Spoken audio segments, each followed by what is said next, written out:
Good morning. Well, good afternoon, veterans, counseling veterans, Facebook fans, and also um, the YouTube as well. This is Tony Williams again. I know you guys see me all day, keep coming in here, but I wanted to give you the opportunity to get a chance to meet the panels. The panels we have are all-star quality veterans who are taking the time out to take care of their veterans on this day for September 30th for an event. Again, that event here is we show it here is on September 30th. We're going to have, and from 9 to 3 p.m., we're going to have a second annual Veteran Suicide and Family Suicide Prevention. And this is on the last day of September, where September has designated as the Suicide Prevention Awareness Month. And what we've done is we've locked in a whole day that's going to focus on veterans and family suicide. So, we've got a faith-based panel, we got a veterans panel, we got a family and veteran suicide, we got a military sexual trauma panel. So we're trying to hit all ends. It's going to be very content, and there's always something for somebody in this review. So as I mentioned earlier, we got military sexual trauma. So to no further ado, our special guest today, Lynn Geiser. How you doing, Lynn?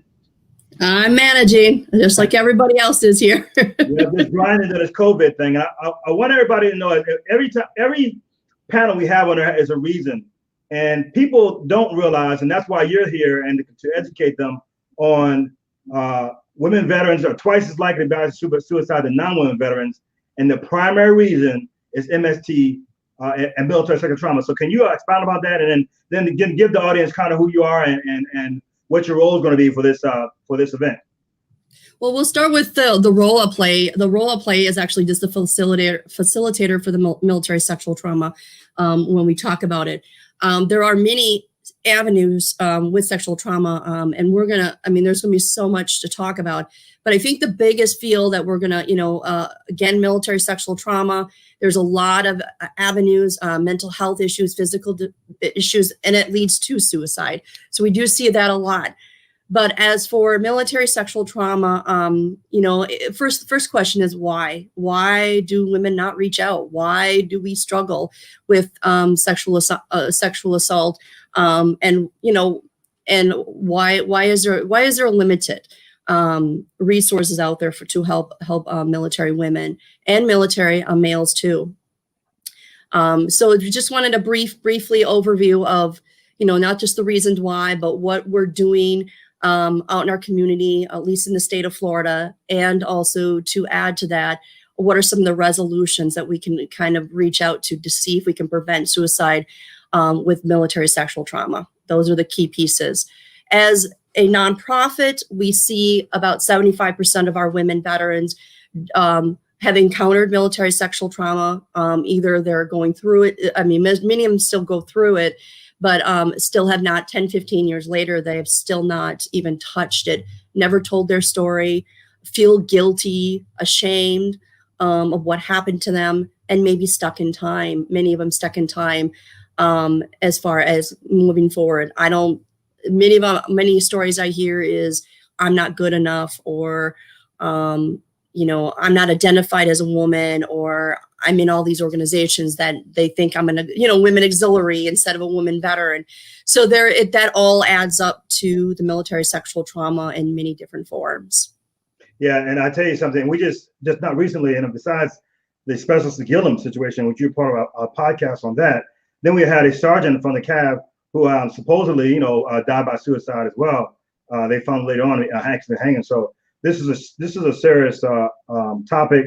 And I'm glad that you're out there fighting, you and many other veterans. You mentioned something about the male, and one of our guest panelists that's going to be on your panel is he's Philip, and he's pounding the pavement as well. So I really appreciate that you coming on and leading this panel. I hope it's going to be impactful, and we can bring awareness on what's actually going on with the male and female when it comes to military sexual trauma survivor.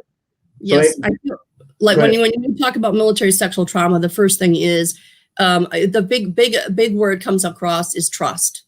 Trust is broken, and they don't trust anybody. So the first thing we have to accomplish is to build that trust with those women and males, because even with just support, even if they can't find a resolution, continuous support, oh my God, you're having a bad day. Let me call you up and let me see how you're doing today. And knowing that they have someone they can call and not be a burden. So that is the first starting piece of, dealing with military sexual trauma or any mental health, to be honest with you. So yes, so we'll be talking about, we have a, like you say, Tony, we have a panel of counselors on there and a couple other, Tiffany will be telling her story and a couple other stories, but military sexual trauma is serious. It's, we want to prevent suicide. So we need to learn to find a resolution or something that's going to help prevent that. Yeah, and I know you're fighting a fight. You're not by yourself. It's one of our functions as well when it comes to Veterans Council of Veterans. It's going to take an entire village to really make any kind of dent to MST.